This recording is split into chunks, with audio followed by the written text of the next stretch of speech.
الشیطان الرجیم بسم اللہ الرحمن الرحیم الحمد للہ الذی نور قلوب العارفین بنور معرفتہ واثبت فؤاد انبیائہ و اولیائہ بقصص الانبیاء والمرسلین وأكمل إيمان المسلمين والمؤمنين بولاية علي أمير المؤمنين عليه السلام والصلاة والسلام والتحية والإكرام على أفضل الموجودات العبد المؤيد والرسول المسدد المصطفى الأمجد المحمود الأحمد أعني أبا القاسم محمد اللهم صل على محمد وآل محمد وعلى روحه ونفسه وسحره ووسيه سيد الأتقياء والأصفياء مولى الموالي إمام المتقين علي بن أبي طالب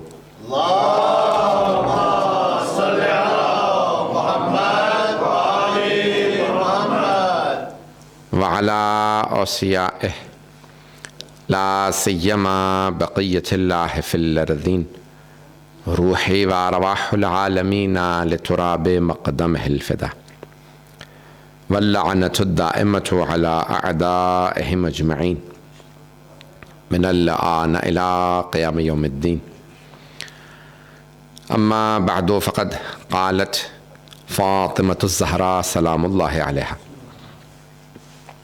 أيها الناس اعلموا أني فاطمة وأبي محمد أقول عود وبدأ ولا أقول ما أقول غلطة ولا أفعل ما أفعل شططة صلوات على محمد وعلى محمد اللهم صل على محمد وآل محمد عجل فرجهم میں نے صدیقہ کبریٰ حضرت فاطمۃ الزہرا سلام اللہ علیہا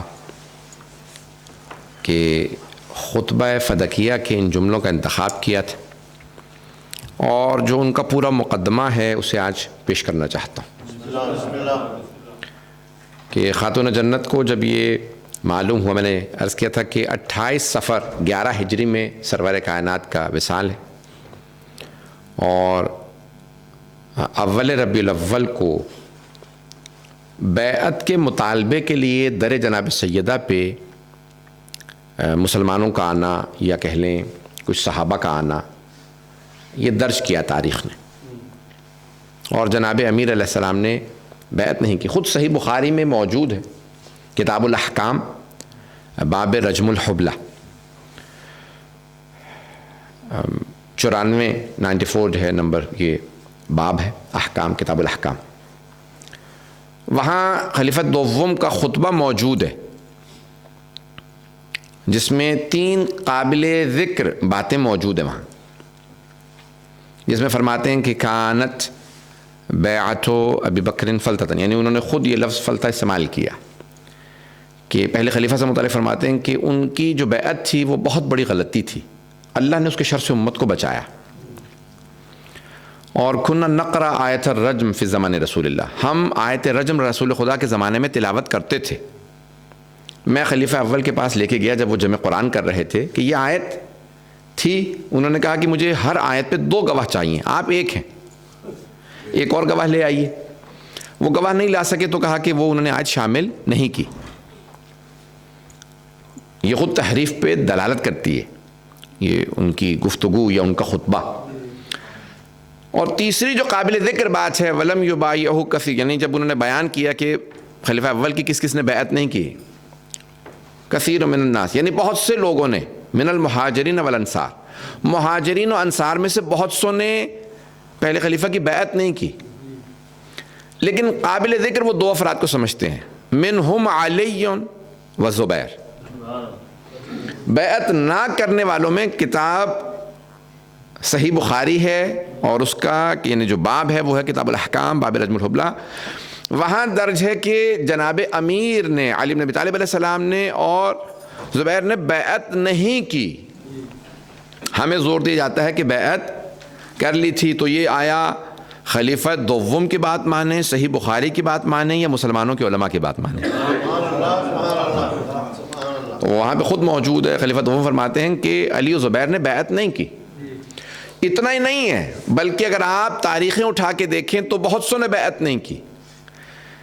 اوس اور خزرج دو بہت بڑے بڑے قبیلے تھے مدینے میں جب سرور کائنات تشریف لائے. توجہ ہے مجمع کی میرے ساتھ؟ اوس اور خزرج دو بڑے قبیلے. خزرج قبیلے کے سردار تھے حضرت سعد ابن عبادہ رضی اللہ عنہ، بہت بڑے سردار تھے، صحابی رسول ہیں. وہ مرتے مر گئے لیکن انہوں نے بیعت نہیں کی خلیفہ اول کی. انہوں نے بیعت نہیں کی. میں کوئی اختلافی بات نہیں کر رہا ہوں، یہ آپ لائیو جانا چاہیں تو لے سکتے ہیں اور بعد میں پوسٹ کرنا چاہیں تو پوسٹ کر سکتے ہیں. میں کوئی اختلافی بات یا دل آزاری کی بات نہیں کر رہا. تو اب انہوں نے بیعت نہیں کی حضرت سعد ابن عبادہ نے رضی اللہ عنہ. اگر سارے کے سارے صحابہ جنتی ہیں، عادل ہیں، ثقہ ہیں، کہ صحیح بخاری کا، امام بخاری کا یہی نظریہ ہے، بھائیوں کا یہی نظریہ کہ تمام صحابہ عادل ہیں، ثقہ ہیں، قیامت تک کے لیے آنے والے ہر مسلمان سے افضل ہیں، تو پھر ان صحابہ میں حضرت سعد ابن عبادہ بھی آ جاتے کہ جنہوں نے بیعت نہیں کی. جب ان سے کوئی سوال کرتا کہ بھی آپ بیعت کیوں نہیں کرتے خلیفہ اول کی، تو فرماتے تھے مجھے غدیر یاد ہے، میں غدیر کو نہیں بھولا ہوں تو میں بیعت کیوں کروں. تو عزیزان گرامی، آج ہم یہ کہتے ہیں کہ جب صحابہ میں خود اختلاف تھا، میں بالکل آسان اور بنیادی مسئلہ، کیونکہ میرے اہل سنت بھائی بھی سن رہے ہیں، پاکستان میں بھی سنتے ہیں، یہاں پہ بھی بہت سے لوگ سوال کرتے ہیں، تو اس لیے میں سمجھانا چاہ رہا ہوں جسٹ آف دا میٹر، یعنی پورا جو پورا ہمیں اگر سمجھ میں آ جائے کہ مسئلہ کیا ہے. دیکھیں اہل بیت میں اور کچھ صحابہ میں اختلاف ہوا، اہل بیت علیہ السلام میں اور کچھ صحابہ میں اختلاف ہوا. کس پہ؟ جانشینی پہ رسول خدا صلی اللہ علیہ وسلم کی. تو سرور کائنات کی جانشینی پہ سکسیشن کے اوپر اختلاف ہو گیا. اہل بیت علیہ السلام نے فرمایا کہ ہمارا حق ہے. اہل بیت کی جو رہبری کر رہے تھے وہ تھے جناب مولا کائنات، جناب امیر کائنات، امیر المومنین جو ہیں وہ سرداری کر رہے تھے، اور وہ فرماتے تھے میرا حق بنتا. میں اکثر اہل سنت علماء سے پوچھ چکا ہوں کہ آیا آپ مانتے ہیں کہ جناب امیر علیہ السلام نے کہا کہ میرا حق ہے؟ اگر آپ کہیں نہیں مانتے تو میں دکھاتا ہوں کہاں کہاں لکھا ہے. اور اگر آپ مانتے ہیں تو پھر کیوں نہیں مانتے کہ اختلاف کا حق ہے؟ یہی ہمارا بنیادی نظریہ ہے کہ اختلاف کا حق ہے. تو جناب امیر کائنات علیہ السلام نے فرمایا کہ نہیں، میرا حق بنتا. اور یہ صرف نہج البلاغہ کے خطبہ شقشقیہ کی بات نہیں ہے، یہ آپ کو بے انتہا مصادر کے اندر بات گفتگو مل جائے گی. تو اب اختلاف ہوا کچھ صحابہ میں اور اہل بیت علیہ السلام میں. اہل بیت نے کہا کہ ہمارا حق بنتا ہے. اس پہ جناب مولا کائنات سے جب دوسرے خلیفہ نے کہا کہ نہیں، آپ کا حق نہیں بنتا، کیونکہ ایک گھر میں نبوت اور خلافت جمع نہیں ہو سکتے. مطلب غور سے سنیے گا. تو مولانا نے کہا کہ اچھا پھر آپ لوگوں کا حق کیسے بنتا ہے؟ تو کہا کیونکہ ہم صحابہ ہیں. مولانا نے کہا مجھے تعجب ہے آپ کے استدلال پہ، صحابی ہونے سے تو جانشینی کا حق بنتا ہے، اور جو صحابی بھی رہا اور اہل بیت میں بھی ہو اس کا حق کیسے نہیں بنتا؟ تو اب یہ بہت بنیادی اختلافات ہیں. جناب حضرت عبداللہ ابن عباس رضی اللہ عنہ نے حافظ کل قرآن تھے، سب سے بڑے محدث مانے جاتے ہیں، سب سے بڑے مفسر بھی محدث بھی، کہ جن سے متعلق حضرت محمد حنفیہ سلام اللہ علیہ نے جناب امیر علیہ السلام کے فرزند اکبر ہیں، امام حسین علیہ السلام کے بعد، اور حضرت عباس سے بڑے، اپنی والدہ کے اکلوتے بیٹے ہیں. یعنی اپنے والدہ سے حضرت فاطمہ حنفیہ سے ان کا اور کوئی بہن بھائی نہیں ہے. تو وہ فرماتے ہیں کہ جب 67 ہجری میں 67 ہجری میں ظاہراً، بعض نے 68 بھی لکھا ہے لیکن شیخ عباس قمی کی تحقیق کی ہے کہ 67 ہجری میں 67 ہجری میں جب ان کا انتقال ہوا. کل بھی میں نے تھوڑا سا وقت زیادہ لے لیا تھا، کوشش کروں گا وقت کے اندر بات کو مکمل کروں.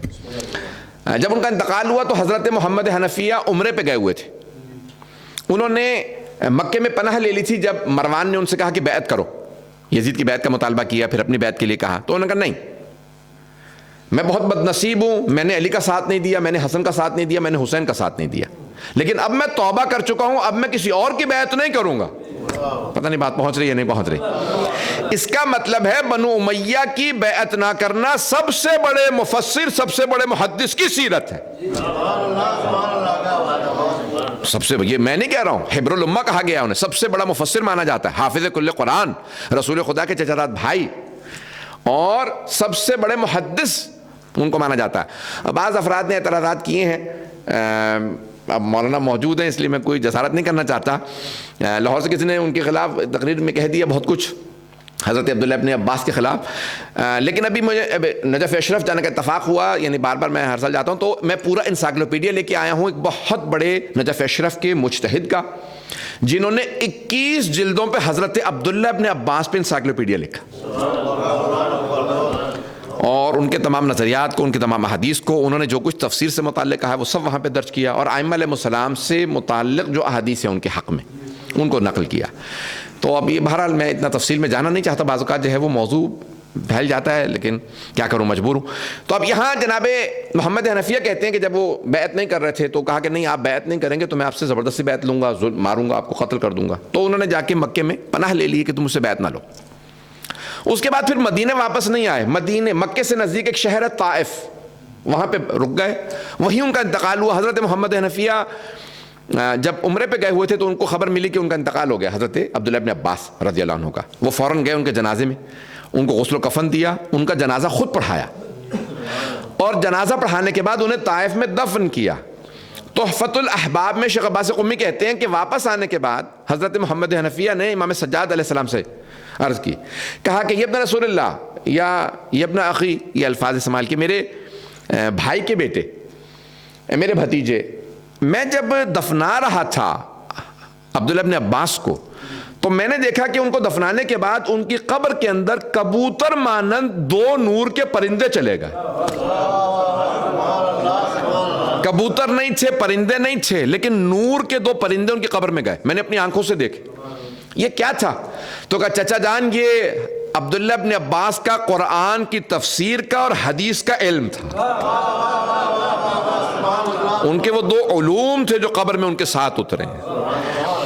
اب ائمہ علیہ السلام سے کہا بھئی بیت المال کا مسئلہ، جو جناب امیر علیہ السلام کا وہ گورنر بنائے گئے تھے بصرہ کے اور چلے گئے پیسہ لے کے، تو کہا کہ مولا نے انہیں معاف کر دیا تھا، ہم نے ان کو معاف کر دیا۔ امام حسن کا پھر یعنی ان ساتھ نہیں، پھر کربلا بھی ساتھ نہیں گئے، تو کہا ہم نے معاف کر دیا، انہوں نے توبہ کی، انہوں نے ہمارے دشمنوں کا ساتھ نہیں دیا۔ سب سے بڑا جو ملاک ہے نا کہ اگر آپ اہل بیت کے ساتھ نہیں کھڑے تو کبھی دشمنوں کے ساتھ نہ ملیں۔ پتہ نہیں بات پہنچی ہے نہیں پہنچی؟ تو بہت سوں کا مسئلہ یہ تھا کہ وہ دشمنوں کے ساتھ مل گئے، تو کہا وہ دشمنوں کے ساتھ کبھی نہیں ملے۔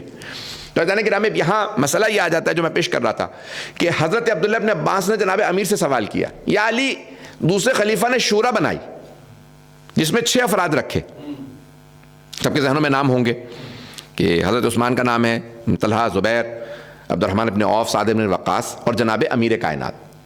ان 6 میں سے کوئی بھی خلیفہ بن سکتا ہے، لیکن ان 6 میں سے ہی بنے گا خلیفہ۔ انہوں نے شورا بنائی تھی، تو جب 3 دن بعد معاملہ ختم ہوا، فیصلہ ہو گیا تیسرے خلیفہ کی خلافت کا، تو حضرت عبداللہ ابن عباس نے سوال کیا، کہا یا علی کیا آپ شورا پہ راضی تھے؟ آپ نے فرمایا نہیں میں شورا پہ راضی نہیں تھا۔ کہا اگر راضی نہیں تھے تو گئے کیوں تھے؟ کہا گیا اس لیے تھا تاکہ میں دوسرے خلیفہ کو جھوٹا ثابت کر سکوں۔ کہا کیسے؟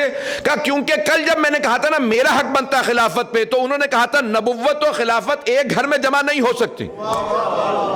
پہنچ گئے حضرات؟ اور آج جب انہوں نے شورا میں میرا نام رکھا تو وہ کہہ رہے تھے انہی 6 میں سے کوئی خلیفہ بن سکتا ہے، یا وہ کل غلط بیانی کر رہے تھے یا آج،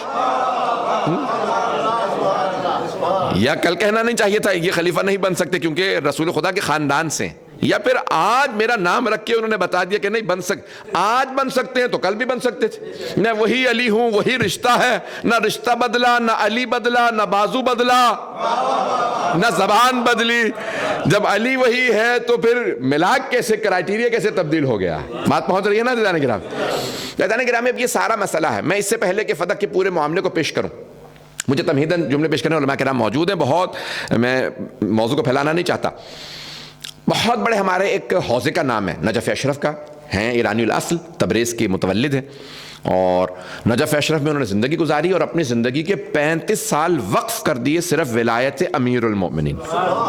کہنا بڑا آسان ہوتا، مرحوم علامہ شیخ عبد الحسین امینی، اور پوری دنیا کی لائبریریوں میں، کتاب خانوں میں انہوں نے خاک چھانی کہ میں وہ تمام کتابیں جن میں ولایت علی کا تذکرہ ہے اس کو سب کو جمع کروں، اور سب کچھ ہزاروں نہیں لاکھوں صفحات پڑھنے کے بعد انہوں نے 20 جلدوں پہ کتاب لکھی. کتاب کا نام رکھا الغدیر فی الکتاب والسنت والادب. مولانا تو پہنچ گئے. الغدیر صرف الغدیر نہیں، غدیر کا واقعہ، فی الکتاب یعنی کتاب اللہ، فی الکتاب والسنت والادب، سنت نبی اور ادب شعراء. بھئی غدیر کو ثابت کروں گا 7 آیات سے انہوں نے ثابت کیا، غدیر کو قرآن سے، پھر احادیث نبوی سے، اور پھر ادباء کے کلام سے. 500 سے زیادہ شعراء کا کلام لکھا ہے جو غدیر پہ ہے. نہیں ہے مجمع بے علماء کرام موجود ہیں. صناعات 5 ہیں منطق کی روح سے، صناعات 5، برہان ہے، شعر ہے، مناظرہ ہے، مغالطہ ہے، اور یہ مجادلہ، یعنی کہہ لیجئے پوری یہ 5 بحثیں کی گئی ہیں، خطابہ. یہ 5 چیزوں سے برہان کیے گئے ہیں. وہ کہتے ہیں شاعری تخیل سے متعلق ہے، منطق کی روح سے، تخیل سے، خیال سے، امیجنیشن سے. شاعری کا تعلق ہے امیجنیشن سے. اب وہ کہتے ہیں 500 سے زیادہ شعراء نے غدیر پہ لکھا ہے، تو سب نے تصور تو کیا نہیں. اس کا مطلب ہے کچھ نہ کچھ ضرور ہوا ہے غدیر میں.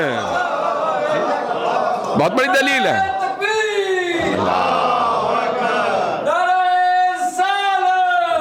رسول اللہ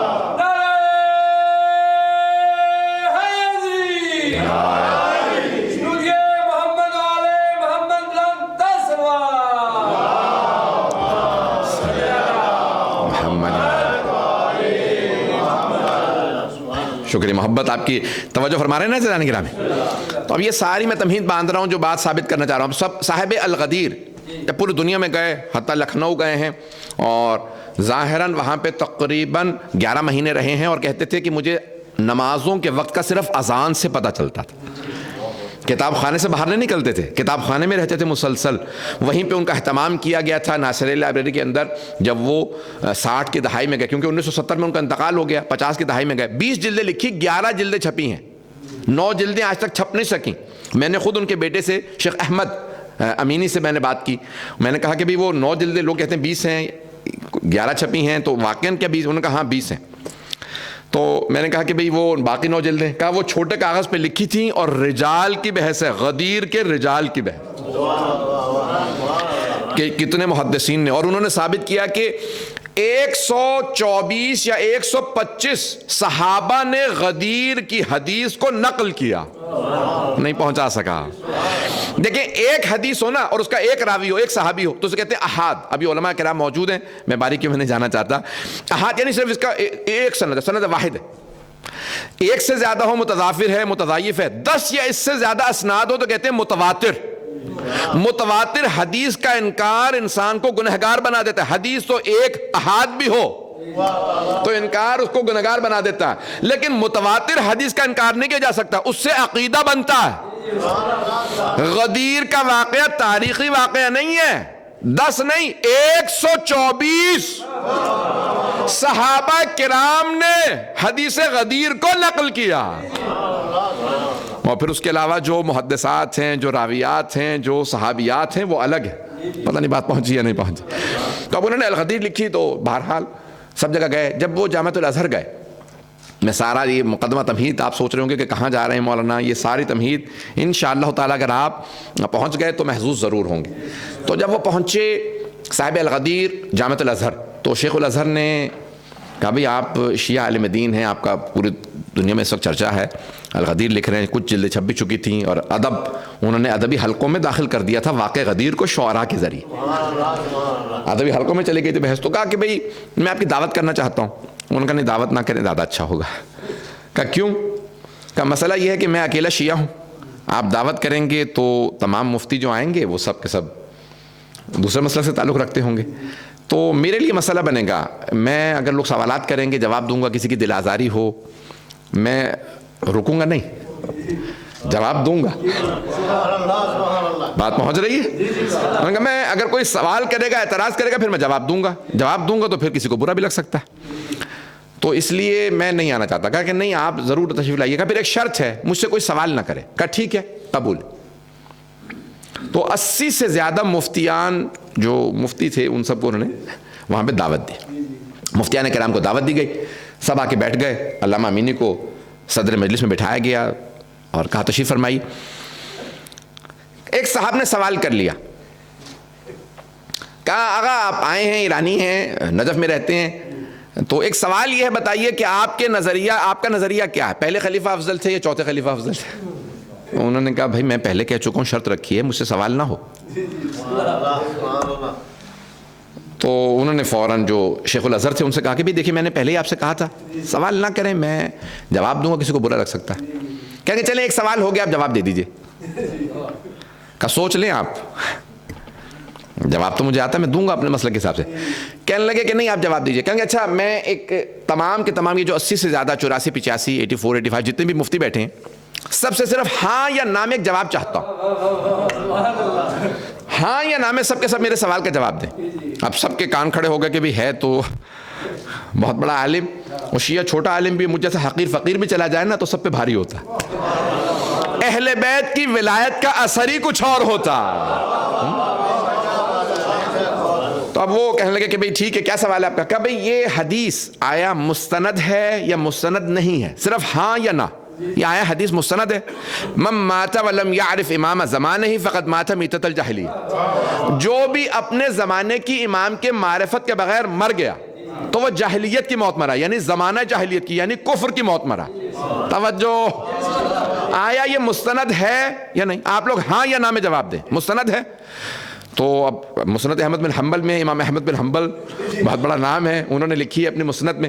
تو اب انہوں نے پہلے کہا مفتی صاحب آپ بتائیے ہاں یا نہ. انہوں نے کہا نہیں ہاں مستند تو ہے. انہوں نے دوسرے صاحب سے کہا بھائی ہاں یا نہ, بحث نہ کیجیے گا, مستند ہے, اوتھینٹک ہے یا نہیں؟ انہوں نے کہا نہیں مستند تو ہے, اس کی سند ہے, بغیر سند کے نہیں ہے. کرتے کرتے انہوں نے 80 سے زیادہ مفتیوں سے سوال کیا, سب نے کہہ دیا ہاں حدیث مستند ہے. کہیں گے اب بتائیے کیا فاطمہ الزہرا بنت رسالت اپنے زمانے کے امام کی معرفت رکھتی تھیں یا نہیں؟ پتہ نہیں بات پہنچی یا نہیں پہنچی. اب بات پہنچ گئی جانے گرا. تو انہوں نے فوراً سوال کیا کہ بتائیے کہ جناب سیدہ جناب فاطمہ الزہرا سلام اللہ علیہا دختر رسالت کیا اپنے زمانے کے امام کی معرفت رکھتی تھیں یا نہیں؟ آپ سب جواب دیجئے. ایک صاحب نے کہا مجھے بہت ضروری کام, میں انشاءاللہ کل آؤں گا پھر بات کریں گے. اٹھ کے چلے گئے. دوسرے صاحب نے کہا میں بھی جا رہا ہوں. کرتے کرتے سارے مفتی اٹھ گئے. شیخ الازہر نے کہا کہ آپ نے سارا کھانا خراب کر دیا, سب کا مزہ کرکرا کر دیا. اتنا میں نے کھانا بنوایا تھا. کسی نے کہا مسئلہ کیا ہے, تم لوگ جب میں سوال کرتا ہوں تو جواب کیوں نہیں دیتے؟ کہا مسئلہ تم خود جانتے ہو. یہاں اگر کوئی کہے نہیں جانتی تھی تو کفر کرے, اور اگر کہے جانتی تھی تو جس کے خلاف گئی تھی اسے نہیں مانتی تھی.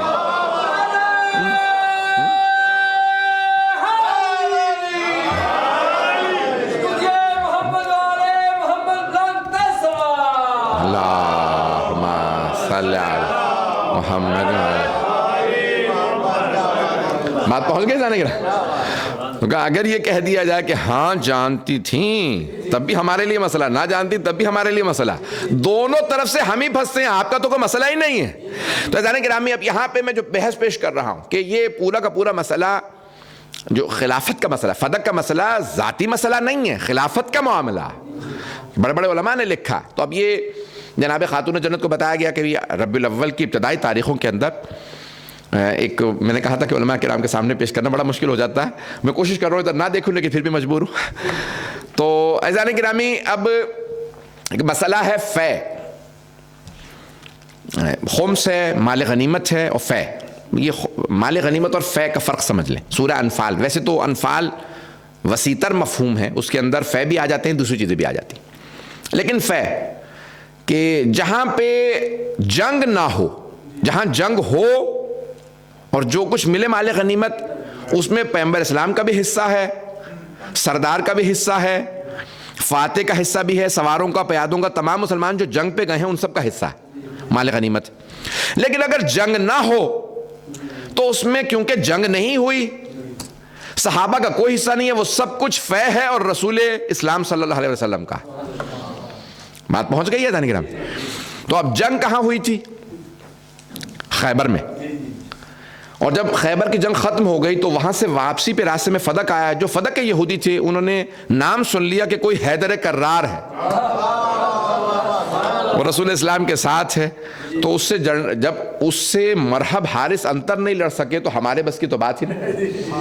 تو انہوں نے کہا کہ اے مسلمانوں کے نبی, ہم آپ کو یہ اپنا باغ فدق دے رہے ہیں, ہم سرنڈر کرتے ہیں, ہم خود ہی ہار مانتے ہیں, یہ آپ باغ رکھ لیجئے, ہم جنگ نہیں کریں گے, ہمیں حیدر سے نہیں لڑنا.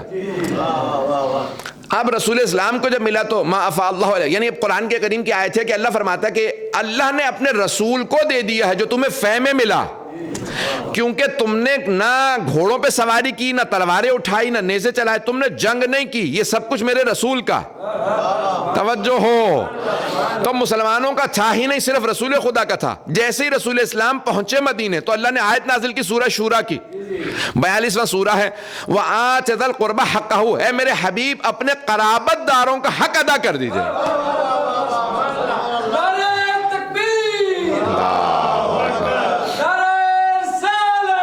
یا رسول اللہ,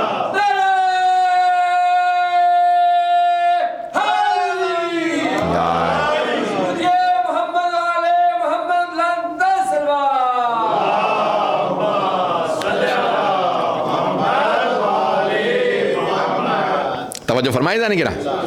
اب دیکھیں یہاں پہ امر کا صیغہ ہے, وَآتِ ذَا الْقُرْبَى حَقَّهُ, امر وَأَقِیمُوا الصَّلَاةَ. اب یہ علماء کرام موجود ہیں, وجوب پہ دلالت کرتا ہے. اصول فقہ میں کہتے ہیں کہ امر وجوب پہ دلالت کرتا ہے, وجوب پہ, جب تک کہ قرینہ نہ ہو. قرینہ ہو تو پھر وجوب پہ دلالت نہیں کرتا, استحباب پہ دلالت کرتا ہے. اب یہاں پہ اللہ نے اپنے حبیب سے کہا وَآتِ ذَا الْقُرْبَى, اے میرے حبیب حق ادا کر دیجئے. امر ہے, توجہ, یعنی حق ادا کرنا واجب تھا پیغمبر پہ. اب سوچئے سیدہ کا مقام کیا ہے, جن کا حق ادا کرنا پیغمبر پہ بھی واجب ہے. وَآتِ ذَا الْقُرْبَى حَقَّهُ, اپنے قرابت داروں کو, اپنے قریبیوں کو ان کا حق ادا کر دیجئے. تو پیغمبر نے قرابت داروں کو دیکھا سب سے جو مجھ سے قریبی ہے وہ فاطمہ, جو سب سے قریبی ہیں جناب سیدہ. تو اب رسول اسلام نے فوراً بلایا اور جناب سیدہ سے کہا کہ میری دختر, یہ فدق آپ کا ہے. اور بعض علماء نے بحث کی کہ وہاں پہ ایک تحریر بھی آپ نے لکھی اور جناب سیدہ کے نام پہ اس کو منتقل کر دیا. اس وقت جناب سیدہ نے فوراً جناب امیر کو بلایا, کہا کہ یا ابا الحسن, میں تو کبھی فدق جاؤں گی نہیں, تو اس کی ساری ذمہ داری آپ کے ہاتھوں پہ. وہاں پہ ہاری, اب مجھے نہیں معلوم کہ اردو میں اور کیا کیا الفاظ ہیں اس کے لیے, جو کسان ہوتے ہیں, جو باغات کی دیکھ بھال کرتے ہیں, تو وہاں ملازم اپوائنٹ کرنا, نصب کرنا, معزول کرنا, اس کی باغات کی سالانہ پھر جو پھل آتا ہے, جو اس کا کھجور ہوں گے وہ سارے فروخت کرنا, جو کچھ. یہ اللہ نے جناب فاطمہ الزہرا ہی کے لیے کیوں کہا کہ ان کو دے دیجئے, کیونکہ اللہ بھی جانتا ہے یہ خدیجہ کی بیٹی ہیں. مال خدیجہ اسلام پہ خرچ ہوا تھا, اللہ جانتا ہے یہ بیٹی ایسی ہے جو ماں سے افضل ہے, اگر اسے فدق دوں گا تو یہ مال جوڑیں گی نہیں, مسلمانوں پہ خرچ کریں گی. میں جملہ کہنا چاہتا ہوں, وہ اور ہیں جو دولت جوڑ کے غنی بنے, آل محمد وہ ہیں جو راہ خدا میں سب کچھ لٹا دیں.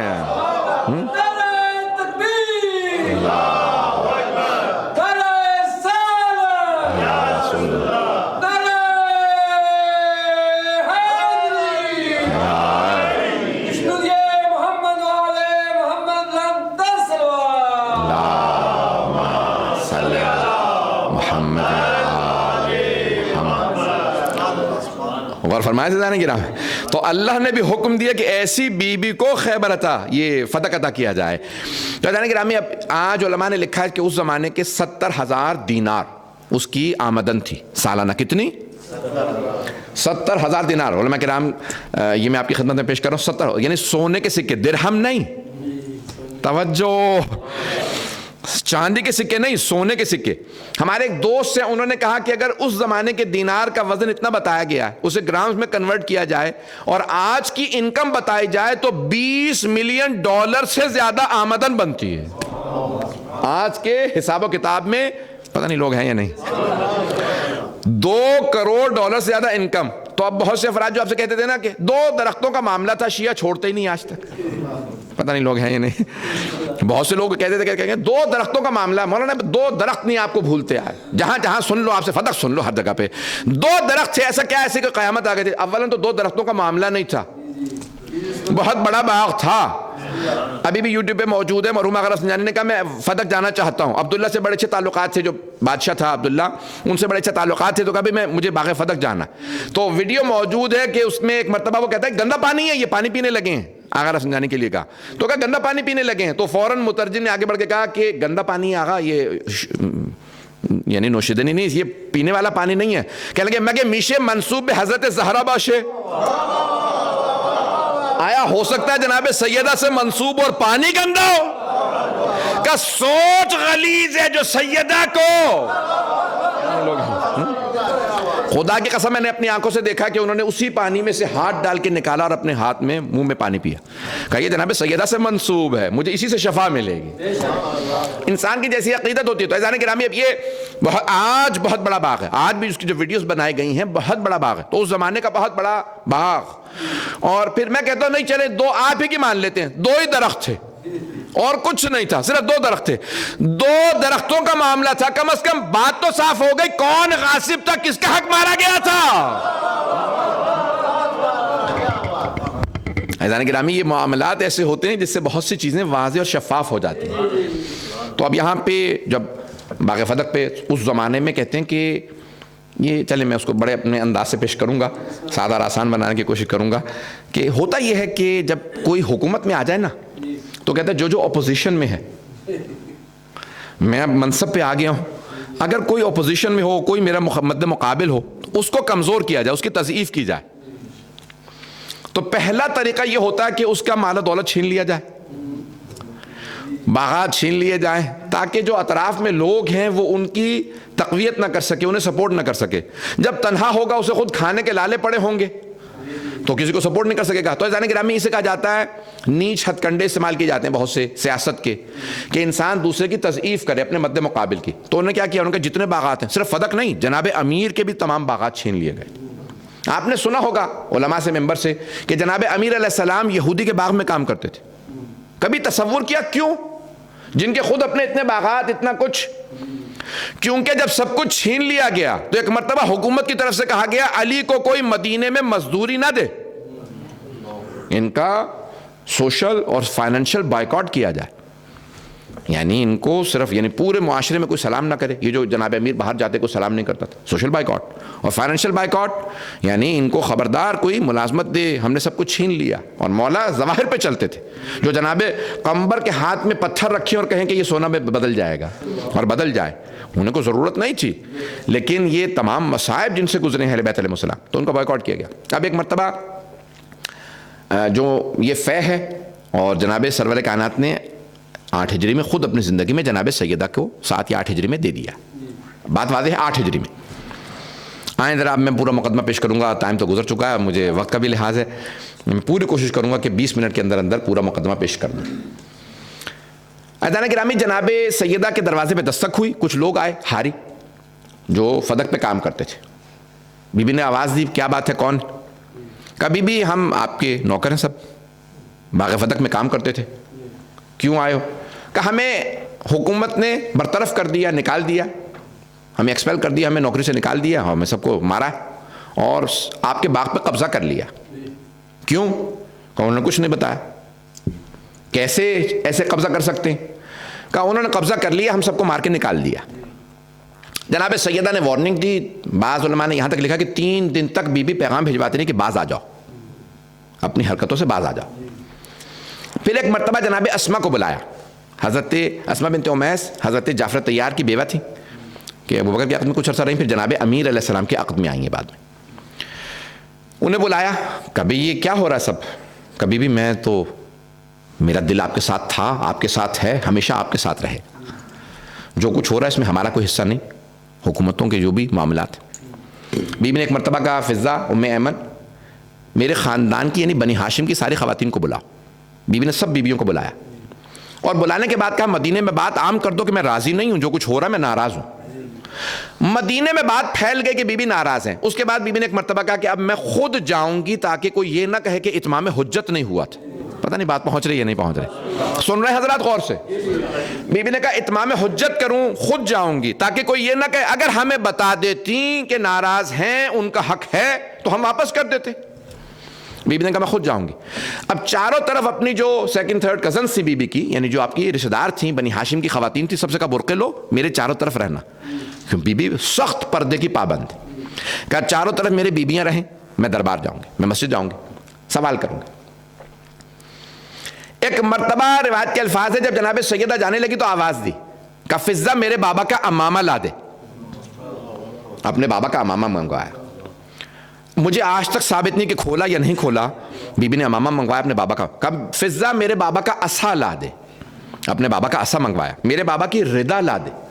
ردا کو سر پہ رکھا. میں نے خود روایات میں پڑھا ہے کہ جب جناب سیدہ چل رہی تھیں تو ساری خواتین کہتی تھیں لگتا تھا خود رسول خدا تشریف لا رہے ہیں. اسی نورانی انداز سے وہی وجود مقدس لگتا تھا سرور کائنات واپس آ گئے ہیں, جس انداز سے جناب سیدہ چل رہی ہیں. اور کہا کہ بی بی کو بہت جلال. ایک مرتبہ کہا چلو میرے ساتھ.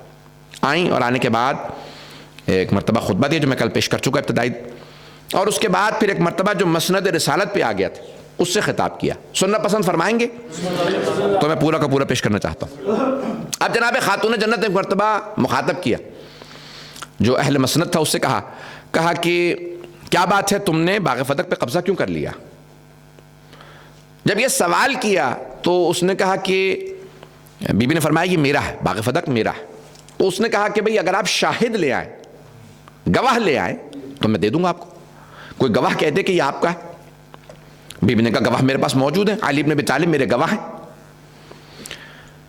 تو جناب سیدہ نے ایک مرتبہ جناب امیر کی طرف اشارہ کیا کہ علی بن ابی طالب میرے گواہ. بعض کہتے ہیں کہ جناب امیر اس وقت خود مسجد میں موجود نہیں تھے, گھر میں تھے. میں نے یہ بھی روایات خود دیکھی ہیں کہ جناب امیر صاحب. تو کہا علی میرے گواہ ہے, یعنی میں ابھی بلاتی ہوں اور وہ گواہی دیں گے. کہا نہیں, میں علی کی گواہی قبول نہیں کروں گا. کہا کیوں؟ کہا کیونکہ وہ آپ کے شوہر ہیں. تو بی بی نے فرمایا کیا قرآن کریم میں اللہ کی کتاب میں ہے کہ شوہر کی گواہی بیوی کے حق میں قبول نہیں؟ اس نے کہا نہیں قرآن میں تو نہیں ہے. کہا کیا میرے بابا رسول خدا نے فرمایا ہے کہ شوہر کی گواہی بیوی کے حق میں قبول نہیں؟ کہا نہیں رسول خدا نے بھی نہیں فرمایا. کہا پھر کیوں قبول نہیں کرے گا؟ کہا نہیں بس میں قبول نہیں کروں گا. دلیل نہیں ہے میرے پاس, نہ قرآن سے نہ حدیث سے, لیکن قبول نہیں کروں گا. آج تک آپ کو ایسے مسلمان مل جائیں گے جو شوہر کی گواہی بیوی کے حق میں قبول نہیں کرتے اور دلیل یہی بناتے ہیں. وہ کہتے ہیں آیت نہیں ہے, حدیث نہیں ہے, لیکن کیونکہ پہلے خلیفہ نے قبول نہیں کی تو اس لیے وہ کہتے ہیں ہم قبول نہیں کریں گے. بی بی نے کہا کیوں قبول نہیں کرے گا؟ کہ نہیں قبول نہیں کروں گا, ختم, میں قبول نہیں کروں گا. بی بی نے کہا ٹھیک ہے, پھر حسنین میرے دونوں بیٹے میرے گواہ, یہ گواہی دیں گے فدق میرا. اس نے کہا نہیں لیکن یہ دونوں نابالغ ہیں, پیغمبر بالغ کی گواہی قبول کیا کرتے تھے. تو بی بی نے فرمایا کہ اگر یہ تیری بات صحیح ہے کہ صرف بالغ کی گواہی قبول ہے اور حسنین کو بالغ ہو کے صرف گواہی دینے کا حق ہے, تو میرے بابا نے کیوں فرمایا تھا ان الحسن والحسین سیدہ شباب اہل الجنہ, بے شک کہ حسن و حسین جوانان جنت کے سردار ہیں.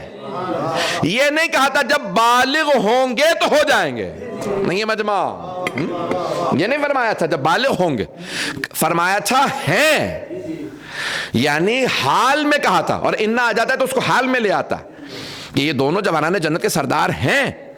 بالغ ہونے کا انتظار کیوں نہیں کیا؟ جب مجھے نہیں معلوم میں ان کی گواہی قبول نہیں کروں گا. تو بی بی نے فرمایا پھر ام ایمن میری گواہ.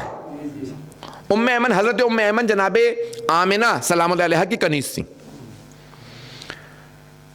انہیں سرور کائنات نے جب ان کو میراث میں ملی تو کہا میں نے آپ کو آزاد کیا. کہ نہیں, میں نے آپ کی والدہ سے وعدہ کیا تھا جب تک زندہ رہوں گی میں محمد کی خدمت میں رہوں گی, میں کہیں نہیں جاؤں گی. تو حضرت سیدہ نے اشارہ کیا حضرت ام ایمن کی طرف, کا ام ایمن میری گواہی دیں گی, یہ میری گواہ. تو انہوں نے کہا نہیں یہ تو خاتون ہے, یہ تو قرآن میں آیت بھی ہے کہ ایک خاتون کی گواہی آدھی ہے, تو یہ تو ان کی گواہی آدھی ہے. حضرت ام ایمن کھڑی ہو گئی, بزرگ تھی, حضرت آمنہ سے بھی سن میں بڑی تھی, بہت بزرگ تھی. ایک مرتبہ کھڑی ہوئی اور کہا کہ اے مدینے والو, کیا تمہیں یاد نہیں اسی مسجد میں اسی منبر سے رسول خدا نے فرمایا تھا کہ اگر ام ایمن کبھی گواہی دے تو اس کی گواہی آدھی نہیں پوری ہے. کیونکہ یہ میری ولادت کی گواہ ہے۔ اللہ نے ایک ہی خاتون کو اتنی زندگی دی کہ پنجتن میں سے 4 کی گواہ حضرت ام ایمن، 4 کی گواہ۔ حضرت ام ایمن سے پوچھا نا مدینے والوں نے کہ کیسا آپ نے ولادت پائی؟ جناب سرور کائنات جناب سیدہ امام حسن حسین کا سب کی ولادت ایک سی تھی، آلائشوں سے پاک، تمام آلائشوں سے پاک، پاک و پاکیزہ آئے تھے۔ سرور کائنات بھی ویسے ہی آئے، ویسے ہی سیدہ، ویسے حسن، ویسے حسین۔ تو کسی نے پوچھا بھئی 5 کی گواہ کیوں نہیں ہے، 4 کی کیوں ہے؟ کہا کیونکہ علی کعبے میں آئے تھے۔ ایسے 4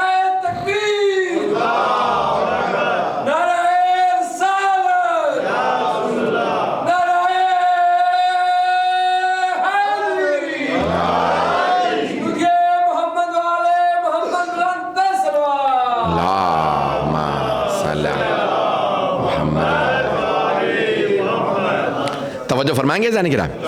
تو حضرت ام ایمن کھڑی ہو گئی، کہا کہ اے لوگوں، یاد ہے اسی مسجد میں رسول خدا نے فرمایا تھا کہ ام ایمن کی گواہی آدھی نہیں پوری؟ سب خاموش رہے۔ بی بی نے فوراً فرمایا تم سب کا خاموش رہنا بتا رہا ہے سب کو یاد ہے۔ بہت بڑا جملہ، خدا کی قسم۔ جب میں نے پہلی مرتبہ پڑھا تھا نا تو 18-20 سال، مجھے یاد نہیں کب میں نے پڑھا، تو مجھے سمجھ میں نہیں آیا اتنی ذہانت صرف ایسی ہی خاتون کو مل سکتی ہے جس نے سرور کائنات کو پالا، جس نے سیدہ کو پالا۔ تو انہوں نے فرمایا کہ تمہاری خاموشی بتا رہی ہے کہ سب کو یاد ہے۔ اگر یاد نہ ہوتا تو تم بولتے یاد نہیں؟ پتہ نہیں لوگ ہیں یا نہیں۔ اگر یاد نہ ہوتا تو لوگ بولتے کہ یاد نہیں۔ تمہارا خاموش رہنا بتا رہا ہے کہ سب کو یاد ہے۔ پیغمبر نے فرمایا تھا کہ ام ایمن کی گواہی آج ہی نہیں ہے۔ کسی کو کہا ذو الشہادتین، خزیمہ ذو الشہادتین، خزیمہ کی ایک نہیں 2 دگنی گواہی ہے، 2 کے برابر ہے۔ جناب ام ایمن سے کہا کہ یہ خاتون کیونکہ میری گواہ ہے، ان کی عام خواتین کے مقابلے میں گواہی پوری ہے۔ حضرات گرامی، انہوں نے کہا کہ نہیں، ہم گواہی پھر بھی رد کرتے ہیں۔ اب کیا ہوا؟ بی بی کے سارے گواہ رد کر دیے گئے، معاذاللہ بی بی کی تکذیب کر دی گئی۔ حضرت سید علی میلانی قوم مقدس میں بہت بڑے عالم علم کلام کے سب سے بڑے ماہر مانے جاتے ہیں اس وقت۔ تو وہ فرماتے ہیں سب سے بڑا ظلم جناب سیدہ پہ فدق چھیننا نہیں بلکہ بی بی کی تکذیب ہے، بی بی کو جھٹلانا ہے۔ وہ کہتے ہیں جسے اللہ نے صدیقہ کبریٰ کہا، ان کی تکذیب کر دی گئی کہ نہیں ہم نہیں مانتے۔ میں نے یہاں ابھی مکمل نہیں کیا ہے، اگر مجھے اجازت نہیں تو میں مکمل کر دوں بحث۔ اب یہاں جناب خاتون جنت نے سوال کیا کہ تم نے میرے گواہوں کو تو رد کر دیا، یہ سب گواہی دینے کے لیے تیار تھے کہ یہ باغ فدق میرا ہے، تم نے گواہ رد کر دیے، یعنی تم کہتے ہو کہ باغ فدق میرا نہیں ہے۔ میرا تم سے یہ سوال ہے کہ بتاؤ باغ فدق کس کا ہے؟ بات پہنچی؟ میرا نہیں ہے تو کس کا؟ تو اب حاکم نے کہا کہ نہیں، یہ باغ فدق رسول خدا کا ہے۔ بی بی نے کہا اچھا یہ مانتے ہو کہ رسول خدا کا ہے؟ توجہ، یہ تو مانتے ہو نا کہ رسول خدا کا ہے؟ کہا ہاں یہ تو مانتا ہوں یہ رسول خدا کا ہے۔ تو کہا اگر رسول خدا کا ہے، میرے بابا کا ہے، تو پھر میرا نہیں پہنچے۔ اگر میرے بابا کا ہے تو یہ میرا ہے۔ یبن ابی قحافہ اترثو ابا کا ولا ارثو ابی، کیا تو اپنے باپ کا وارث ہے، میں اپنے باپ کی وارث نہیں ہوں؟ لقد جئت شیئا فریا، تو اسلام میں ایک نئی بدعت ڈال رہا ہے کہ بیٹیوں کی میراث نہیں ہوتی۔ اگر تو یہ مانتا ہے کہ میرے بابا کا ہے تو پھر میرے بابا کے بعد یہ میری میراث ہے۔ اس نے کہا نہیں آپ کے بابا کا تو ہے لیکن آپ کو میراث میں نہیں ملے گا پھر بھی، یعنی پہلے رد کر دیا کیونکہ پیغمبر نے اپنے حیات طیبہ میں جناب سیدہ کو ہبہ کر دیا تھا، ان کا تھا۔ اور اب اگر ان کا ہے، اس نے کہا کہ نہیں رسول خدا کا، تو بی بی نے کہا پھر میراث ہے۔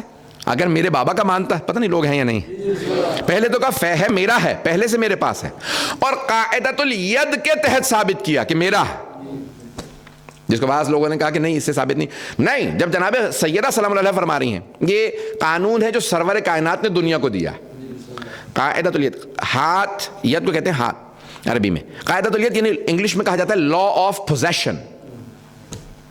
یہ انگریزوں نے پوری دنیا میں قانون رائج کروایا اور انگریزوں نے اسلام سے لیا۔ میرے دوست نے ثابت کیا کہ انگریزوں نے اسلام سے لیا، ان کے پاس تو تھا ہی نہیں یہ قانون، یہ اسلام رسول اسلام نے دیا، لا آف پوزیشن، جسے کہا جاتا ہے اردو میں کہتے ہیں آپ لوگ جو شے جس کے قبضے میں ہو۔ یہ امامہ میرے قبضے میں ہے، میرے پاس ہے. آئی ہیو دا پوزیشن، میرے پاس پوزیشن ہے. توجہ، میرے پاس ہے. اگر کوئی آدمی کہتا ہے یہ امامہ ان کا نہیں میرا ہے، تو گواہ اسے چاہیے، مجھے نہیں. پتہ نہیں لوگ ہیں یا نہیں ہیں. تو جناب سیدہ نے پہلے یہ فرمایا تھا اگر تو کہتا ہے کہ باغ فتح میرا نہیں تیرا ہے یا میرا نہیں ہے تو گواہ تو لے کیا، مجھے گواہوں کی ضرورت نہیں، کیونکہ میرے تو پاس تھا، تو نے چھینا ہے.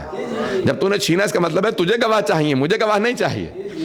اس نے کہا نہیں، گواہ آپ ہی لے کے آئے. پھر جب یہ رد کیا، بی بی نے گواہ پیش کیا، پھر رد کر دیا.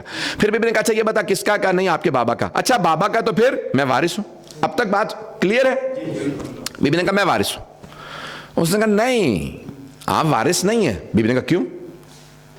تو اپنے باپ کا وارث، میں اپنے بابا کی وارث نہیں. اچھا رسو ابا کا ولا ارسو ابھی. اس نے کہا نہیں، رسول خدا نے مجھ سے ایک حدیث کہی تھی، نحن معاشر الانبیاء لا نرث ولا نورث. نہ ہم کسی کے وارث ہوتے ہیں، نہ ہمارا کوئی وارث ہوتا ہے. وما ترکنا فہو صدقہ، جو ہم چھوڑ جائیں، جو ہمارا ترکہ ہوتا ہے نا وہ صدقہ ہوتا ہے، میراث نہیں ہوتا. بی بی نے کہا تو ہر بات پہ مجھ سے گواہ مانگتا ہے، تیرے پاس اس حدیث کا کوئی گواہ ہے؟ پتہ نہیں لوگ ہیں یا نہیں. تو کہتا ہے میرے بابا نے یہ حدیث فرمائی ہے، تیرے پاس کوئی گواہ ہے؟ اس نے کہا نہیں گواہ تو کوئی نہیں ہے حدیث کا، مجھ سے رسول خدا نے تنہائی میں کہا تھا. میں اکیلا تھا بالکل تنہائی میں، انہوں نے مجھ سے کہا کہ ہمارا کوئی وارث نہیں، نہ ہم کسی کے وارث، اور جو ہم چھوڑ جائیں ہمارا ترکہ جو ہے وہ صدقہ ہوتا. ایک خاتون نے پردے سے آواز دی، کہا نہیں بابا جان میں گواہ ہوں، جب رسول خدا تنہائی میں آپ سے کہہ رہے تھے تو میں پردے میں حجرے میں سن رہی تھی. پتہ نہیں لوگ ہیں یا نہیں، بات پہنچ رہی ہے نہیں. ایک خاتون نے گواہی دے دی، اب وہ اور شے مل گئی، کہ اب تک تمہیں گواہ بھی نہیں تھا، اب تو گواہ بھی ہے. تو اب میں پیچھے نہیں ہٹوں گا معاملے سے کہ میرے پاس گواہ موجود ہے، اب تو میرے پاس گواہ بھی ہے. اچھا جس نے گواہی دی تھی نا، فارسی میں کہتے ہیں دروغ گورا حافظہ نہ باشد، جھوٹے کا حافظہ نہیں ہوتا. توجہ، اب جب کل وہی آدمی جس نے جناب سیدہ کو کہا کہ پیغمبر کی حدیث ہے جو ہم چھوڑ جائیں وہ صدقہ ہے، جب وہ انتقال کر گئے تو بیٹی نے کہا میری میراث میں یہ جو پیغمبر نے حجرے بنائے تھے 9 ازواج کے، ایک حجرہ میرا، میرے حجرے میں میری میراث میں میرے باپ کو دفنا دو. نہیں ہے مجمع. اب امام حسن مجتبیٰ کھڑے ہو گئے، کہا نانی اماں آپ نے تو میری ماں کے خلاف گواہی دی تھی کہ انبیاء کا کوئی وارث نہیں ہوتا. جب بیٹی وارث نہیں تو بیوی کیسے وارث؟ پتہ نہیں لوگ ہیں یا نہیں ہیں. جب بیٹی ہی وارث نہیں تو بیوی کہاں سے وارث؟ جانے کے نام یہاں پہ گواہ مل گیا انہیں. جب گواہ مل گیا تو انہوں نے کہا کہ اب تو میرے پاس گواہ موجود ہے کہ ہم کسی کے وارث نہیں، ہمارا کوئی وارث نہیں، جو ہم چھوڑ جائیں، جو ہمارا ترکہ ہے وہ صدقہ. بی بی نے کہا کیسے مان لوں اس حدیث کو جو تو نے ابھی گھڑ لی؟ میرے بابا پہ قرآن نازل ہوا تھا، میرے بابا ایسی حدیث کہہ ہی نہیں سکتے جو قرآن کے خلاف ہو. نہیں ہے لوگ جو قرآن کے خلاف ہو. قرآن کے کیسے خلاف ہے؟ بی بی نے کہا وارثہ سلیمان و داؤد، سلیمان نبی، سلیمان داؤد کے وارث بنے. داؤد نبی، سلیمان نبی، جو وارث ہے وہ بھی نبی، جس کے وارث بنے وہ بھی نبی. تو کہتا ہے نہ نبی کا کوئی وارث، نہ نبی کسی کے وارث. قرآن کہہ رہا ہے نبی کا وارث اور نبی بھی وارث. پتہ نہیں لوگ ہیں یا نہیں ہیں. یعنی قرآن نہیں ہے. اب قرآن آتا ہو تو معاملہ ہے نا. اس نے کہا نہیں یہ میں آیت تسلیم. بی بی نے ایک اور آیت پڑھی. یہاں پہ ظاہراً 4 آیت کی تلاوت، 3 سب میرے ذہن میں ہیں، میں تینوں پیش کر دوں گا جو بی بی نے خطبے میں پیش کی. دوسری آیت بی بی نے فرمائی کہ جناب زکریا نے دعا کی رب حبلی، پروردگارہ مجھے ایک ایسا وارث عنایت فرما، یرثنی و یرث من آل یعقوب، جو میرا بھی وارث ہو اور ساری آل یعقوب کا وارث ہو. یعقوب نبی، ان کے بیٹے یوسف نبی. توجہ، جناب زکریا نبی، صرف ایک اولاد یحییٰ وہ بھی نبی. جو وارث ہے وہ بھی نبی، جس کے وارث ہے وہ بھی نبی. پتہ نہیں لوگ ہیں یا نہیں ہیں. بھی فرماتی تو کہتا ہے کہ نہ نبی کسی کا وارث نہ ان کو کوئی وارث. قرآن کہہ رہا ہے وارث ہیں. چلے یہ تو گزشتہ امتوں کا ہو گیا حال. اب رسول خدا کی امت کو، اللہ کہتا ہے اے ایمان والو یوصیکم اللہ للذکر مثل حظ الانثیین، اے ایمان والو اللہ تمہیں وصیت کرتا ہے کہ تمہارے بیٹوں کا حصہ بیٹیوں کی نسبت دگنا ہوگا۔ بی بی نے کہا یہ قرآن کی آیت ہے، اس میں اللہ نے استثناء بیان ہی نہیں کیا۔ سپریم کورٹ کے ایک بہت بڑے وکیل بیٹھے تھے میری مجلس میں، اندازہ نہیں ہو پاتا نا کہ کون کون بیٹھا، تو مجلس کے بعد ملے کہیں گے مولانا مجھے لگ رہا تھا عدالت میں کھڑا ہوں، پیشی ہو رہی ہے اور جج بیٹھا ہوا ہے اور یہ آدمی دلیلیں پیش کر رہا ہے، اگر میں مد مقابل ہوتا تو کیا ہوتا؟ تو کہا کہ میں لازماً ہار جاتا جتنی دلیلیں آپ نے پیش کی۔ میں نے کہا خدا کی قسم یہ دلیلیں میں نے نہیں دی، سیدہ نے دی۔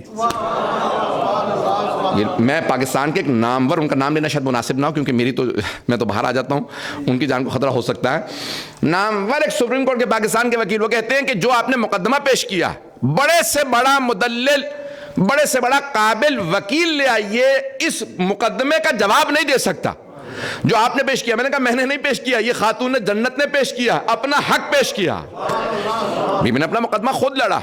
تو ایک مرتبہ خاتون جنت نے فرمایا، کہا کہ قرآن میں اللہ نے آیت پیش کی ہے اے ایمان والو، تو یہ تو چلو گزشتہ امتوں کو آپ کہتے ہیں منسوخ ہوگی، کوئی بات پیش کر، یہ تو آیت مسلمانوں سے متعلق ہے، اے مسلمانوں تمہارے بیٹوں کا حصہ بیٹیوں کی نسبت دگنا ہے۔ کہا اس میں اللہ نے کوئی استثناء بیان نہیں کیا، ایکسیپشن نہیں ہے، God has not made any exemptions، اللہ نے کوئی exemption ہی نہیں دی، کوئی استثناء ہی نہیں ہے۔ یہ نہیں ہے کہ سارے مسلمانوں کے لیے ہے، پیغمبر کی بیٹی کے لیے نہیں۔ جب ایکسیپشن نہیں تو میں بھی شامل ہوں، میں بھی وارث ہوں، میری بھی میراث ہے، تو دلیل لا کے وارث نہیں ہوں۔ اور یہ حدیث جس کو گھڑ لیا تھا، نہیں حدیث ہے، اب تو میرے پاس گواہ بھی ہے، میں آپ کو میراث میں حصہ نہیں دوں گا۔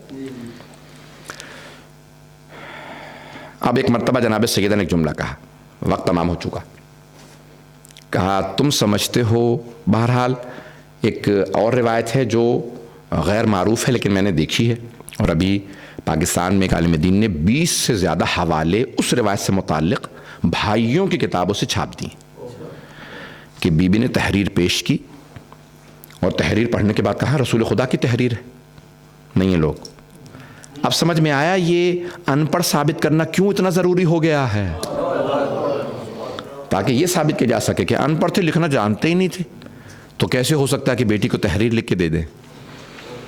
تو ایک مرتبہ کہا کہ یہ تحریر تو رسول خدا کی، دستخط رسول خدا کی، مہر رسول خدا کی، دوست کو دی، دوست نے پڑھی اور ایک مرتبہ تحریر کو پھاڑ دیا۔ بعض نے یہ لکھا کہ نہیں، تحریر رسول خدا کی نہیں تھی، بلکہ پہلے نے تحریر لکھ کے دی کہ میں نے دے دیا، دوسرے نے تحریر کو پھاڑ دیا، مجھے اس سے بحث نہیں۔ تو ایک مرتبہ تحریر کو پھاڑنا تھا کہ جناب سیدہ کے آنسو شروع ہو گئے۔ اس مقام پہ بیوی نے ایک جملہ کہا ہے، میری سب سے درخواست ہے ذرا کوشش کیجیے گا ادراک ہو، میرا وعدہ ہر آنکھ میں آنسو آئے گا۔ تو بیوی نے ایک مرتبہ روتے ہوئے جملہ کہا، فرمایا کہ آج تم نے میرے مقدمے کو رد کر دیا، لیکن یاد رکھنا یہ مقدمہ ختم نہیں ہوا، میں روز قیامت دوبارہ یہ مقدمہ پیش کروں گی، والحکم اللہ، اس دن حاکم خود خدا ہوگا، والزعیم محمد، میرا مقدمہ لڑیں گے، میرے وکیل ہوں گے میرے بابا محمد مصطفیٰ، میرے گواہ ہوں گے علی مرتضیٰ۔ پھر بی بی نے رو کے فرمایا پھر میں دیکھتی ہوں کون میرا مقدمہ رد کرتا ہے۔ بی بی کی آنکھوں میں آنسو، بی بی تڑپنے لگیں۔ یہاں میں رو کے جملہ پیش کر رہا ہوں، میرے ساتھ چلیے گا، آج میں کوشش کروں گا وقت کے اندر مصائب کو مکمل کروں۔ ایران کے ایک بہت بڑے خطیب ہیں، ابھی بھی زندہ ہیں، مجالس پڑھتے ہیں، میں نے اس سال بھی دیکھا یام فاطمیہ کی مجالس پڑھ رہے ہیں، بہت بوڑھے ہو چکے ہیں، بہت بزرگ ہیں، شیخ حسین انصاریان۔ وہ کہتے ہیں کہ میں ایک تہران میں مجلس پڑھ رہا تھا، مجلس میں نے ختم کر دی، جناب سیدہ کے مصائب پڑھے، کہا جب مجلس ختم ہو گئی تو مجھے آواز آئی کہ ایک آدمی ابھی بھی رو رہا ہے، کہا میں نے دیکھا کہ مجلس ختم ہو گئی، ماتم شروع ہو گیا، ماتم ہوتا رہا، طویل ماتم ہوا، ماتم ختم ہوا، سننے میں آیا کہ زیارت ہو رہی ہے، پھر بھی ایک آدمی رو رہا ہے، کہا میں نے دیکھا کہ انہوں نے دسترخوان بچھانا شروع کیے، تبرک چن دیا گیا، میں نے دیکھا پھر بھی ایک آدمی کے رونے کی آواز آ رہی ہے، کہا اب مجھ سے رہا نہیں گیا، میں اٹھا، میں تلاش کرنے لگا یہ کہاں سے آواز آ رہی ہے، جا کے دیکھا ایک آدمی بیٹھا رو رہا، میں قریب گیا، جا کے سوال کیا کیا بات ہے، آپ کو میرے کس جملے نے اتنا رلا دیا، تو آغا انصاریان کہتے ہیں کہ ایک مرتبہ اس نے رو کے کہا کہ آغا میں ہڈیوں کا ڈاکٹر ہوں. کہ میں ہڈیوں کا ڈاکٹر ہوں. آپ نے ابھی پڑھا بی بی کی پسلیاں شکستہ تھیں. آغا اس بات پہ رو رہا ہوں کہ اگر انسان کی ہڈی ٹوٹ جائے نا تو جب ہڈی کو ہلائیں تو تکلیف ہوتی ہے, لیکن اگر پسلیاں ٹوٹ جائیں تو ہر سانس پہ درد محسوس ہوتا ہے. ہر سانس پہ تکلیف محسوس ہوتی. کہ آپ نے پڑھا سیدہ کی پسلیاں ٹوٹ گئی تھیں.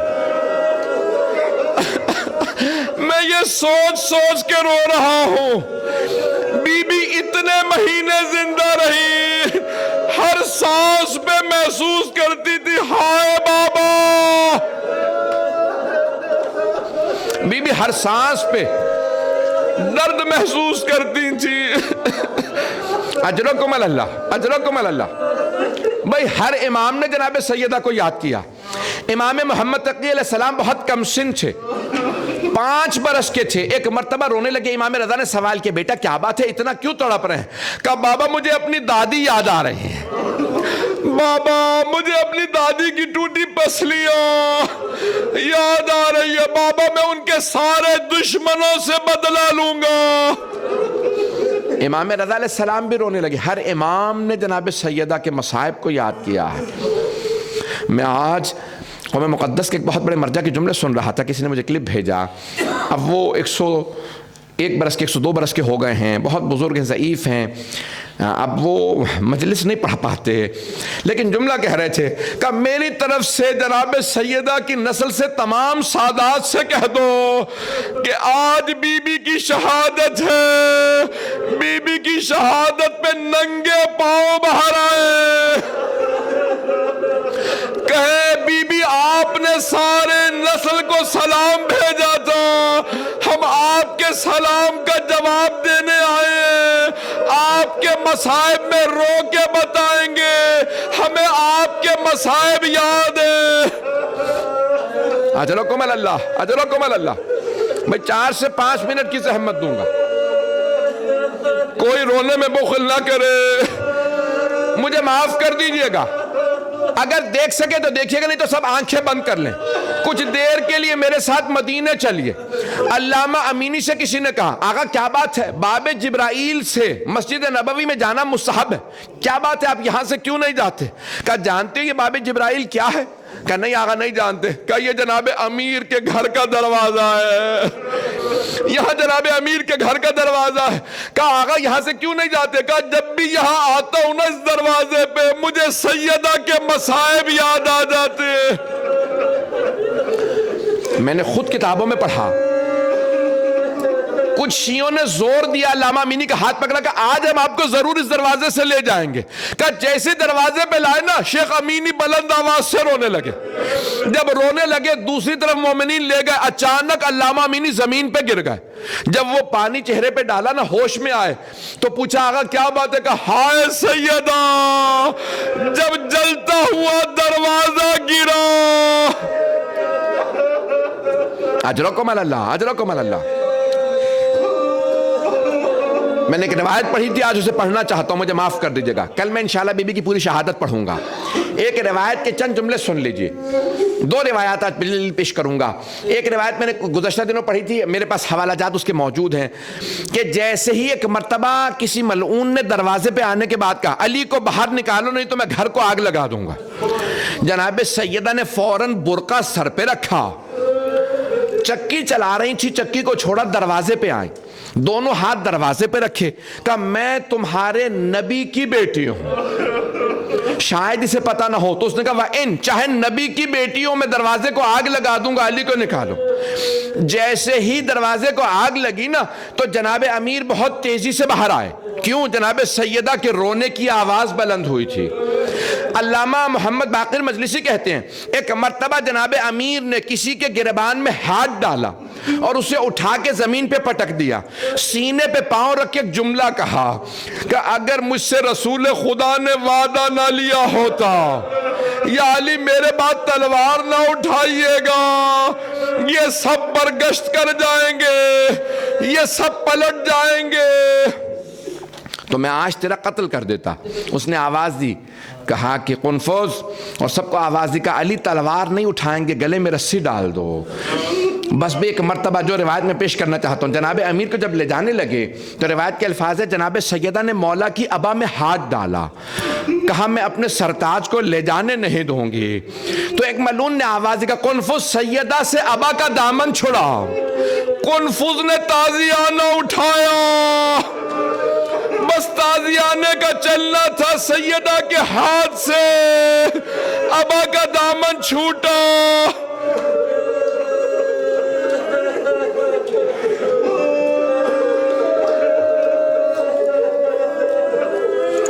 بس بھی میں نے تمام کر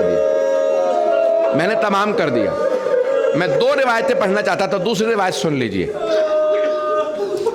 تاریخ میں 3 ایسے غسل دینے والے ہیں جو غسل چھوڑ کے رونے لگے۔ پہلے جناب امیر المؤمنین ہیں، معصوم کو صرف معصوم غسل دے سکتے ہیں۔ رات کا وقت تھا، جناب امیر پانی ڈال رہے تھے، اچانک جناب امیر نے آواز دی، سیدہ آپ جانتی ہیں پورے جسم پہ پانی ڈالنا واجب ہے، یہ ہاتھ ہٹائیے۔ بس ہاتھ کا ہٹنا تھا، شیر خدا بلند آواز سے رونے لگے، ہائے سیدہ، یا زہرا، یا زہرا۔ جناب فضہ نے آواز دی، یا علی کبھی شیر بھی ایسے رویا کرتے ہیں؟ یا علی اتنی بلند آواز سے رو رہے ہیں؟ مولا نے فرمایا، فضہ فاطمہ نے مجھ سے چھپایا، فاطمہ کا پہلو شکستہ تھا۔ جناب امیر سے برداشت نہیں ہوا۔ اجرکم اللہ، اجرکم اللہ۔ میں ہاتھ جوڑ کے کہوں گا، روایت سن لیجئے۔ اب میں دیکھ رہا ہوں یہاں بہت سے لوگ برداشت نہیں کر رہے۔ وہ دوسری ہستی کون ہے جو غسل چھوڑ کے رونے لگی؟ شام کا زندان ہے، ایک چھوٹی سی بی بی کا لاشا ہے، ایک بڑی بی بی غسل دے رہی تھی، انہوں نے آواز دی، سید سجاد مجھے بتائیے میں سکینہ کا کرتا اتار دوں یا رہنے دوں؟ مولا نے کہا، پھوپھی اماں کرتا نہ اتاریے گا، میری بہن بڑی زخمی ہے۔ اجرکم اللہ۔ آپ کے بھی گھر میں چھوٹی بیٹیاں ہوں گی، ہائے اجرکم اللہ، اجرکم اللہ۔ آخری جملہ، ہاتھ جوڑ کے جملہ پیش کر رہا ہوں۔ وہ تیسری ہستی کون ہے جو غسل چھوڑ کے رونے لگے؟ 95 ہجری ہے، مدینہ شہر ہے، امام باقر غسل دے رہے ہیں، چوتھے امام کا لاشا ہے۔ جیسے امام باقر نے کروٹ دی، 5ویں امام نے چوتھے امام کی پشت پہ پانی ڈالنا چاہا، نہ جانے پشت پہ کیسے نشان دیکھے، رو کے کہنے لگے، ہائے میرے بابا، آج تک پشت پہ نشان باقی تھے۔ الا لعنت اللہ علی القوم الظالمین۔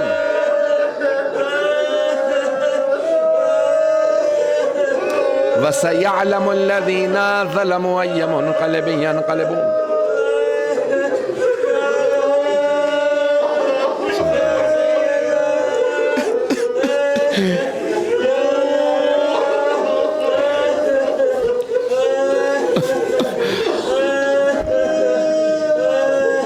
مختصر سی دعا کراؤں گا۔ ہمارے ایک مومن بھائی نے اپنے والد کی ایصال ثواب کے لیے اس مجلس کو سپانسر کیا تھا۔ شب جمعہ ہے، شب دعا ہے، میں دیکھ رہا ہوں مولانا سے تو برداشت ہی نہیں ہو رہا. آپ سوچئے یہ سید ان سے برداشت نہیں ہو رہا، اور وہ علی مرتضی جنہوں نے لاشا دیکھا تھا. اجرکم اللہ، اجرکم اللہ. بس بھئی مجھے دعا کے دو جملے کہنے. شب جمعہ ہے نا، ہر شب جمعہ شب شہادت بھی ہے، ہر شب جمعہ میں مستحب ہے کربلا کی زیارت کے لیے جاؤ. میں نے خود روایات دیکھی ہیں کہ خود جناب سیدہ مدینے سے کربلا جاتی ہیں شب جمعہ. جانتے ہیں کیوں؟ بی بی کہتی ہوں گی میرے لال آپ اتنے زخمی ہیں، ماں خود آ جائے گی. میں جملہ پیش کروں، مجھے معاف کر دیجئے گا. جناب سیدہ میں اور امام حسین میں بڑی نسبتیں ہیں. ایک نسبت پیش کر رہا ہوں، دونوں کی پسلیاں ٹوٹی ہیں. ماں کی پسلیاں جلتے ہوئے دروازے اور دیوار کے درمیان، بیٹے کی پسلیاں گھوڑوں کی ٹاپوں تلے.